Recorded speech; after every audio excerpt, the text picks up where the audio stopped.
Hi Mary, it's Kelvin. I want to send you a video because I think it'll be easier to explain this. So you mentioned in your first part here that how saving the document as, and you're supposed to save it as a PSD, and yeah, you should, because what I think you should do is save a few copies of the poster templates. For an example here is like poster for John. We can go ahead and copy this, and then we'll paste a copy here. And you can give it a different name. Let's rename it here, and we'll do poster for Emily.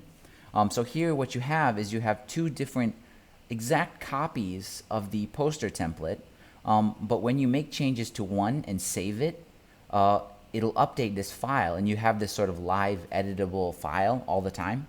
But don't send this file when you want it to get printed, or don't send this when you want to send it in an email. I'll show you how to save a copy of it. So in this case, we're going to go into poster for John. So I'll double click that to open it in Photoshop here. And it looks just like this. This is the custom layout that you made for John. And to send a copy of this to be printed, or maybe for somebody to look at, I recommend just going to the top smart object here. And it still has all the information in there. So I'll just double click that and go into the second page here. And that'll take just a second.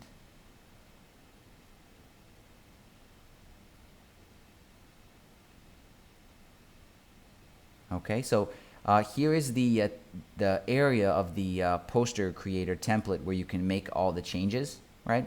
And I've already done this. This is the custom layout for John. So what I'll do is to send this to get printed or to send it in an email, I'll export it as a JPEG image. So go to export, file, export, then save for web like this here. And that'll take just a second to load because it's a pretty big image. And you mentioned that you have a file size limit of 25 MB, and that's pretty normal, but you can compress this image. You can make this image smaller, a smaller file, without losing the quality.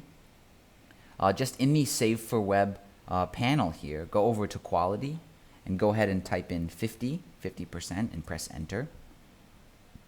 And then go to Save. And we're going to save it in that same folder I made earlier here. So let me find it. One second here. Got a lot of files here. Okay.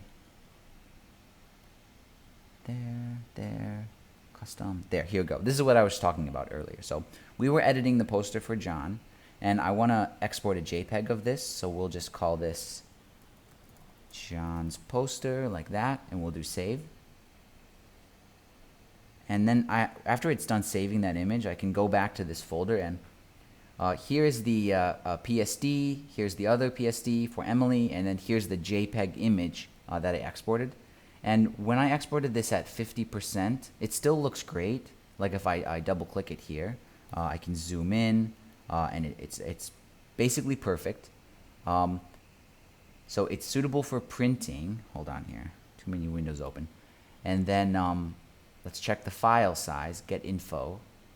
It's only 2.2 megabytes, so it's really small. If you save this at 100% instead of 50%, there's no real benefit except that the size is going to be just humongous. So you'll have no problem just attaching this to an email or sending it to the printer. So let me know if that makes sense. I can make another video if you want. Just let me know, and I'll email you in just a minute here.